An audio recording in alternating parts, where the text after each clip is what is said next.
What's happening, guys? Tommy back here again, talking sportswear in shorts with another video. You would see by the title, 5 things Liverpool can do to be great again. That's going to be the title. That's going to be the headline. That's it. 5 things. It seems so simple, yet it's not. Because if it was so simple, Klopp would have figured it out by now. So it's not a simple task to try and figure out. It's really, really tough. And we come off another disappointing fucking outing from Liverpool. And it's like the old saying from your mother or your wife or your partner or whoever that may be. I'm not angry. I'm just disappointed. That's what Liverpool are doing to me nowadays, guys. I'm not angry. I'm just disappointed. And all jokes aside, it is legitimately the truth. It's just, they're just sucking the energy out of me at the moment. And it generally feels like pre-Klopp times, if that makes sense. It just feels like I'm not inspired to watch the games. I don't want to watch the games because we're so bad. But, you know, you tune in every week because you hope that it will change, right? But it doesn't change. So Liverpool are in a very deep, dark hole. And they need to fix it very, very quickly, very sharply, because obviously the longer you let this go, the more we fall down into the table.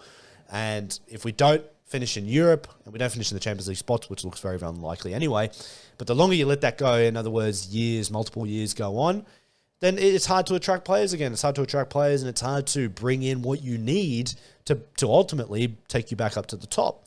So we need to act quickly and swiftly and fast and react to the situation that's happening and understand where we are. And hey, look, we need a few fucking players. We need to spend a bit of dosh, just like Chelsea are, just like the rest of the competition seems to be doing. We need to do it quickly. We need to identify our targets. We need to get it done. And hopefully that will propel us to the top again. But anyway, guys, 5 things I think the Liverpool can do in order to be great again. Because this side can be great. And this side under Klopp we have seen be very, very good. It's been fantastic. Arguably the best side in the world in the last 4 to 5 years. I think that's fair to say. So these are my 5 things. It can be done. And I reckon if they do these, it's a very good chance that it could happen again. So number 5, I'm going to start off with number 5. And it's something that we don't talk about enough, I don't think. I don't think Liverpool really talk about this, and maybe people that analyse what's happening at the club. We seem to really talk about the midfield, and understandably so, right? Because the midfield has been dreadful. And the midfield is easily the weakest point of Liverpool's team right now. But I think number 5 should be buying a new centre-back. Now, you might think, what do you mean? Ibrahim Konate, Joe Gomez, Joel Matip, Virgil van Dijk. Seems pretty good. That 4 players there, they seem pretty solid, right? I don't know, guys. I just feel that Liverpool need another centre-back, and a good quality centre-back in terms of pushing Van Dijk and pushing Konate, maybe pushing Joel Matip to be better versions of themselves. I don't think Joe Gomez is the guy. So right now, Van Dijk's out. We know he's out for a little while. But Joe Gomez has come in and been given ample opportunity to try and press again. His best season was 19-20 when we won the league, and then he got injured, right? He gets injured and he stuffs his ACL, and ultimately from there he never really recovered. He just didn't really recover. So I think that Joe Gomez, the injuries have played a part. It's not his fault, but he just doesn't look like he's going to be that centre-back that's going to be able to be a world-class centre-back. So ultimately I think that Liverpool need to go out and buy another centre-back to just try push the other 3. I don't think Joe Gomez is at the quality of at the other 3. And when he's playing in the side, inevitably right now, it's being a little bit of a hindrance. And it's not all on Joe Gomez. I'm not saying I'm not blaming him for everything.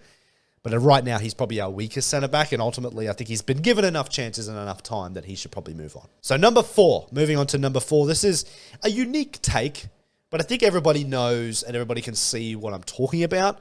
But how we do it is going to be a bit different. And it's something that no one's really thought about, I don't think. At least I'm not seeing many people talk about it. So number 4, I think that we need to buy another right back. And I think we need genuine cover. And I mean genuine quality cover for Trent Alexander-Arnold.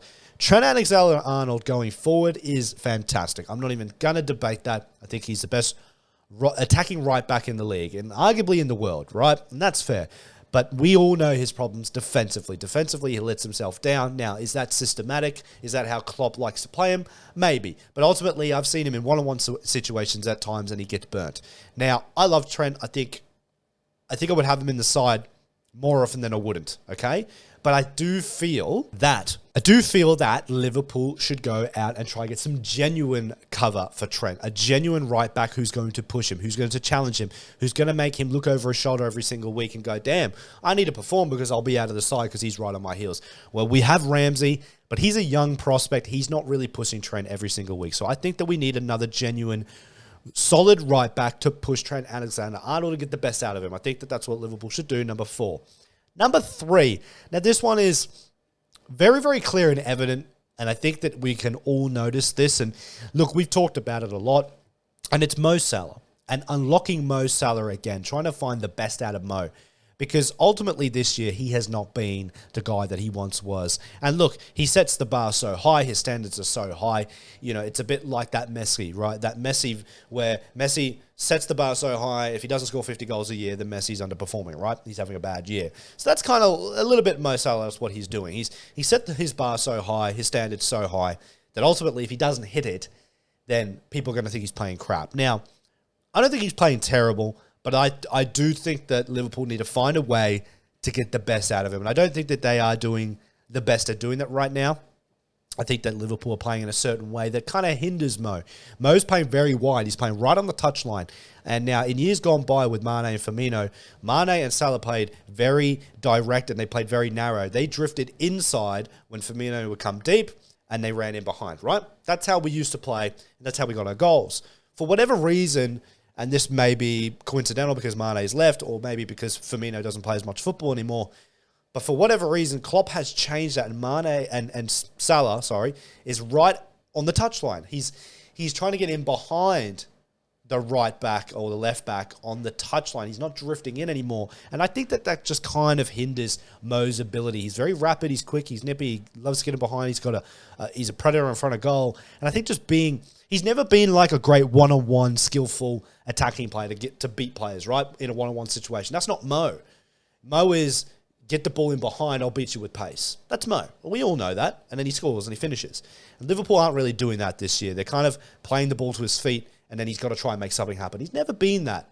So they need to figure it out. Klopp needs to fix what he's doing going forward.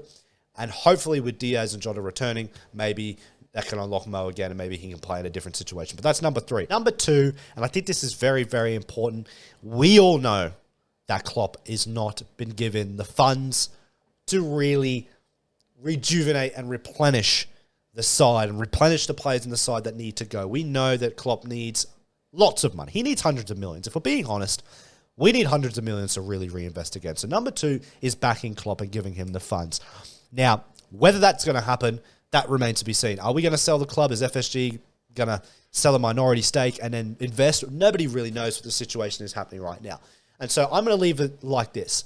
If FFG stay in the club and they don't sell off a minority stake, I can almost bet my house that Liverpool will not have a lot of funds to spend in the transfer market. They just won't. And if we don't have that, it's going to be very, very hard for Klopp to challenge again because I don't think he can make the best out of the side. I think he needs reinvestment. However, if Liverpool can find some level of new ownership, whether that be a minority stake, whatever the case, and they are able to give him more funds, I think Klopp can do it. But that's the second most important thing for me. I think Klopp needs more money to reinvest again.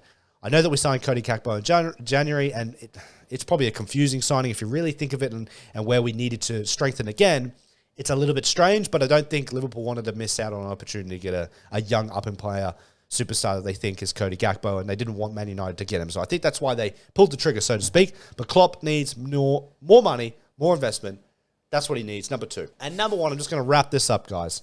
Now, if you want to see the shorter version of this video, check the TikTok, check my YouTube shorts. But number 1 is absolutely reinvesting this midfield, changing this midfield, getting new, young, fresh, upcoming, hard-working players to really rebuild that engine room in the middle of the park once again. Now, we know Jude Bellingham is the hot topic. Jude Bellingham is the prospect that Liverpool want. They are pinning all their hopes on Jude Bellingham. However, we know what football's like, guys, and especially if we don't finish in the Champions League or wherever, we don't know how committed Jude's going to be, so we can't hang our hat on him. At least I don't know. I don't know how advanced we are with Jude. Nobody really knows right now. We can all make our assumptions, but ultimately, football's football, and transfers are transfers, and things can change like that. So I'm going to go on this perspective of we aren't getting Jude, and if we aren't going to get Jude Bellingham, then we need to go out and find players that are going to really reinvent the wheel. We need to go find players that are going to run, because right now, Liverpool are not pressing like they used to. We used to be the best pressing team in the league, and now we're about 16th, 17th in pressing. That's just unheard of, and that would hurt Jurgen's psychology more than anything, because this team, if anything, this is what Liverpool used to be, right? Liverpool would be the team that would press you all game, and they would lose because they'd be open at times, right? We'd be so open that people could pick us apart because we would press too much. And nowadays, we don't press enough. We're too stagnant. We're too lazy, I feel. And that maybe is just an understanding of where we are. This is the 4th or the 5th year of the cycle of this side, this era of this side. Maybe that's just the reality of the situation, that, hey, this is maybe the 4th, 5th year of this version of this side, and they haven't got it anymore. That could be true, and I think it kind of is a little bit like that. We played 58 games last year, I think it was. Competed for 4 trophies, played in every game possible. So I think the legs are just gone. I think this side has gone to its capacity. And we need to invest again. It's the harsh reality. Nobody thought we would be in this situation. I don't think anybody saw the drop-off that we have had, Jurgen Klopp included. But ultimately, you've just got to sack it up. You've got to roll your sleeves up and just say, look, this is where we are. This is the situation. And we have to react to it. So Liverpool, number one thing they need to fix, buying a new midfield, reinvesting again. And hopefully that will take us back to the mountaintop. So that about wraps it up, guys. Hope you enjoyed 5 things Liverpool can do to hopefully be great again. I think if they get these things right, particularly the midfield, that's the number one. If they get these things right, they'll give us a good chance at being great again. Because right now, it's depressing and it's disappointing. But you're never guaranteed to be in the top 4. You're never guaranteed to be challenging for the title. You're not there just because of merit. You're there because of effort. And Liverpool don't have it right now. So we need to figure it out. But anyway, guys, as I said, if you want the shorter versions of these videos, check out the clips on TikTok and my YouTube shorts. I will leave the links in the description down below. But as always, guys, thanks for watching. And I'll see you guys on the next one. Peace out.